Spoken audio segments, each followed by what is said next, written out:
সুপ্রিয় দর্শক আসসালামু আলাইকুম, কেমন আছেন আপনারা? নিশ্চয়ই ভালো আছেন। আজকের ভিডিওতে আপনাদের সবাইকে স্বাগত জানাচ্ছি। আজকে আমি আপনাদের সাথে শেয়ার করব খুবই গুরুত্বপূর্ণ একটা টপিক নিয়ে, আর সেটা হচ্ছে ডেলিভারি পেইন আসার লক্ষণ সম্পর্কে। তাহলে চলুন জেনে নেওয়া যাক সব কিছু। বাই দ্য ওয়ে, মূল ভিডিওতে যাওয়ার আগে একটা কথা বলি, আমি আমার চ্যানেলে pregnancy related, specially normal delivery related অনেক ইম্পর্ট্যান্ট তথ্য ভিডিও আকারে শেয়ার করে থাকি। এই তথ্যগুলো আমার পার্সোনাল এক্সপিরিয়েন্স ও আমার ডক্টরের সাজেশন থেকে নেওয়া। তাই আমার চ্যানেলটিকে যদি একবার আপনারা ভিজিট করেন, তাহলে আপনারা আপনাদের প্রশ্নাতীত মনের অনেক প্রশ্নের উত্তর পেয়ে যেতে পারেন। আমন্ত্রণ জানাবো আমার চ্যানেলটিকে একবার ভিজিট করে দেখার জন্য। এবারে চলুন মূল আলোচনায় যাওয়া যাক। আমি শুরুতেই বলেছি আজকে আলোচনা করব ডেলিভারি পেইন আসার লক্ষণ সম্পর্কে। দেখুন, অনেকে আমাকে কমেন্টস করে জানতে চান যে আপু, ডেলিভারি পেইন আসার লক্ষণগুলো আমাদের সাথে একটু শেয়ার করুন প্লিজ।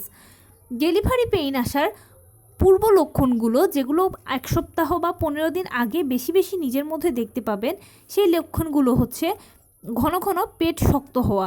খেয়াল করবেন আপনার মাঝে মাঝে পেট শক্ত হচ্ছে, আবার নিজে নিজেই ছেড়ে দিচ্ছে। এটা ডেলিভারি পেইন আসার একটা বিশেষ লক্ষণ। তার পাশাপাশি আপনার কোমরে ব্যথা হবে, তলপেটে ব্যথা হবে, এবং সেই সাথে আপনার ঘন ঘন প্রস্রাবের চাপ হবে। আপনি যখন বাথরুমে যাচ্ছেন, 2-1 ফোঁটা প্রস্রাব হচ্ছে, অথবা প্রস্রাব হচ্ছেও না, কিন্তু র্যান্ডম একটা চাপ আপনি ফিল করছেন, মনে হচ্ছে যেন প্রস্রাব আছেই আপনার পেটে। এই ধরনের চাপ সবসময় ফিল করবেন। এছাড়া জরায়ু মুখে অনেকের ব্যথা করে, অনেকের তলপেটে প্রচুর ব্যথা করে। তার পাশাপাশি আরেকটা বিশেষ লক্ষণ হচ্ছে সবসময় আপনি একটা চাপ অনুভব করবেন নিচের দিকে, আপনার জরায়ু মুখে বা যৌনাঙ্গের দিকে। মনে হবে বুঝি বাচ্চা জরায়ু ছিঁড়ে বেরিয়ে গেল, বা আপনি যখন প্রস্রাব করতে যাচ্ছেন তখন মনে হতে পারে বুঝি বাচ্চা বেরিয়ে যাচ্ছে। আপনি যখন দাঁড়াচ্ছেন সেখান থেকে বসলে মনে হবে আপনি বুঝি বাচ্চার উপরে বসেছেন। এই ধরনের একটা ফিলিংস হবে। মানে এক কথায় হচ্ছে আপনার নিচের দিকে সবসময় একটা ভারী চাপ লাগবে, এবং অনেক মা তো বলেন যে এই চাপটা নাকি তারা সহ্যই করতে পারেন না, মনে করে বাচ্চার বুঝি বেশি ওজন হয়ে গেছে। এই ধরনের ফিলিংসগুলো হচ্ছে ডেলিভারি পেইন আসার পূর্ব লক্ষণ। এগুলো হতে হতে একটা পর্যায়ে ডেলিভারি পেইন শুরু হয়। নবম মাসের 37 থেকে 40 সপ্তাহ হচ্ছে নর্মাল ডেলিভারির আদর্শ সময়, আর ইনশাল্লাহ এই সময়ের মধ্যেই কিন্তু ডেলিভারিগুলো হয়ে যায়। এখন এক একজন মানুষের এক এক সময় হয়, কারো 37 সপ্তাহে হয়, কারো 38 সপ্তাহে হয়, কারো 39 সপ্তাহে হয়, আবার কারো 40 সপ্তাহে হয়। যার যখনই হবে বা হওয়ার সময় হবে, তার আগেই জরায়ু মুখ খুলবে এবং সময় মতো পেইন আসবে। এখানে আরেকটা ইনফরমেশান আপনাদেরকে দিয়ে রাখি, অনেকে মনে করেন যে জরায়ু মুখ খুললেই বুঝি পেইন শুরু হয়ে যাবে, বা নর্মাল ডেলিভারির যে প্রক্রিয়া সেটা শুরু হলেই কি পেইন চলে আসবে? না, নর্মাল ডেলিভারির যে প্রক্রিয়াটা বা জরায়ু মুখ খোলার যে সহজ উপায়টা, সেটা একটাই, সেটা হচ্ছে পিরিয়ড শুরু হয়ে যাওয়া বা বাদামি স্রাব যাওয়া। খেয়াল করবেন 37 থেকে 40 সপ্তাহের যে কোনো সময়ের মধ্যে আপনার পিরিয়ড বা বাদামি স্রাব যেতে শুরু করবে। যদি এরকমটা দেখতে পান, তাহলে আপনার জরায়ু মুখ খুলতে শুরু করেছে এবং নর্মাল ডেলিভারির ধাপ শুরু হয়েছে। এটা হচ্ছে প্রথম ধাপ। এরপরে আস্তে আস্তে পানি ভাঙবে, তারপরে পেইন আসবে, অর্থাৎ তৃতীয় পর্যায়ে গিয়ে নর্মাল ডেলিভারি প্রক্রিয়ার বা জরায়ু মুখ খোলা তৃতীয় পর্যায়ে গিয়ে আপনার পেইন আসবে। পেইনটা প্রথমে হালকা, এরপরে মাঝারি, এরপরে ভারী হবে।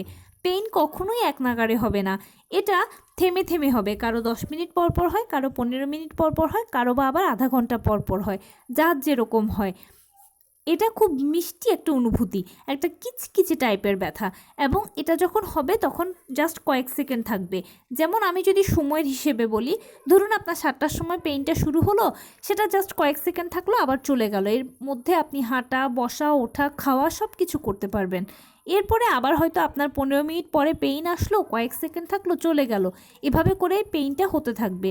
অনেকে বলেন যে আপু, আমি প্রথমবার মা হতে যাচ্ছি, আমি কিভাবে বুঝবো ডেলিভারি পেইন কীরকম আর সাধারণ পেইন কীরকম? দেখুন, আপনি এখন যে ব্যথাগুলো ফিল করছেন, এগুলো র্যান্ডম ফিল করছেন, বা 2-1 দিন টানা হচ্ছে, মাঝখানে হচ্ছে না। কিন্তু ডেলিভারির যে পেইনটা, এটা হচ্ছে একটা কিচকিচে টাইপের ব্যথা, আর মনে হয় যেন ব্যথাটা নিচের দিকে চাপ দিতে থাকে। বাচ্চা বেরোনোর জন্য নিচের দিকে মনে হয় যেন চাপ দিতে থাকে। এখন যে ভারটা আপনি অনুভব করছেন, এটা অনেক বেশি অনুভব করবেন, আর কিচকিচে টাইপের একটা ব্যথা ফিল করবেন, যে ব্যথাটা আপনি ইজিলি ডিফার করতে পারবেন সাধারণ ব্যথার থেকে একেবারেই অন্যরকম। আর এটা এমনই একটা ব্যথা বা এমনই একটা পেইন যেটা কখনোই আগে আপনার হয়নি।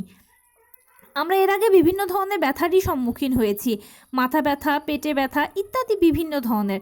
এমনকি আপনি এখন যত সপ্তাহের গর্ভবতী আছেন, এখন নবম মাসেও যদি থাকেন বা 36 বা তার পরেও যদি আপনি গর্ভবতী হন, তাহলে তো আরও কত ধরনের ব্যথা আপনি ফিল করছেন।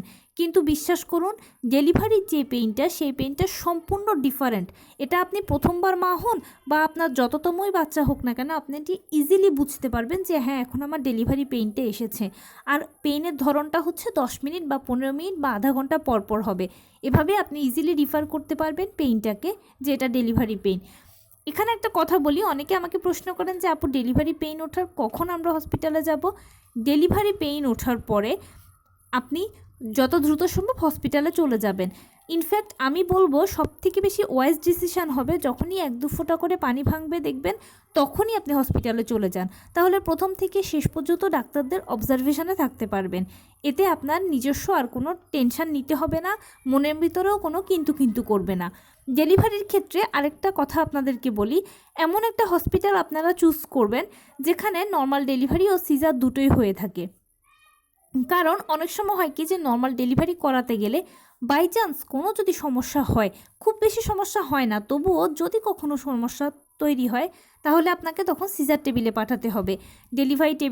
নর্মাল ডেলিভারি টেবিল থেকে সিজার টেবিলে পাঠিয়ে দিতে একই হসপিটালে হলে সুবিধা হবে, আর আলাদা আলাদা হসপিটালে হলে অনেকটাই হ্যাচাল হবে। তাই আপনার নিজের সুবিধার জন্য এমন একটা হসপিটাল চুজ করবেন যেখানে নর্মাল ডেলিভারি ও সিজার দুটোই রয়েছে। আমাকে অনেকে বলেন যে বাড়িতে নর্মাল ডেলিভারি করানো যাবে কি না। দেখুন, বর্তমান সময়টা একটু সেন্সিটিভ একটা সময়। এ সময় হচ্ছে কি যে আমরা যেহেতু দূষিত পরিবেশের মধ্যে আছি, এছাড়া আমরা যে খাবারগুলো খাচ্ছি এগুলোও কিন্তু খুব একটা ফ্রেশ নয়। সো এখন আমাদের ভেতরে কিন্তু সমস্যা অনেক বেশি। আগের যুগে হতো কি, তারা অনেক বড় বড় সমস্যা ওভারকাম করে যেতে পারতো, কারণ তাদের বডি সেরকম স্ট্রং ছিল। বর্তমান সময়ে আমাদের বডি আসলে সেরকম স্ট্রং নয়, আমাদের খাবার ও পরিবেশের কারণে। সো ডেলিভারির ক্ষেত্রে আপনারা যদি বাড়ির পরিবর্তে হসপিটালটাকে চুজ করেন, তাহলে সেটা সবথেকে বেশি ভালো হবে। এবারে সিদ্ধান্ত আপনার। তো এই ছিল আজকের ভিডিও। কেমন লাগলো বলুন? যদি ভালো লেগে থাকে ও হেল্পফুল হয়ে থাকে, তাহলে প্লিজ লাইক, কমেন্ট, শেয়ার করতে একদম ভুলবেন না। আর সেই সাথে আমার চ্যানেলটিকে সাবস্ক্রাইব করার বিনীত অনুরোধ রইল। পাশে থাকা বেল আইকনটি ক্লিক করে দেবেন, যেন আমি ভিডিও আপলোড করার সাথে সাথে আপনারা নোটিফিকেশান পেয়ে যান। যদি কোনো প্রশ্ন থাকে কমেন্টসে জানাবেন, আমি রিপ্লাই দেব। প্লাস যদি কোনো পরামর্শ থাকে যে কোন বিষয়ের উপরে ভিডিও বানালে আপনারা উপকৃত হবেন, সেটাও জানাবেন। আমি আপনাদের পছন্দের সর্বোচ্চ প্রায়োরিটি দেব। ভালো থাকবেন, সুস্থ থাকবেন। আসসালামু আলাইকুম।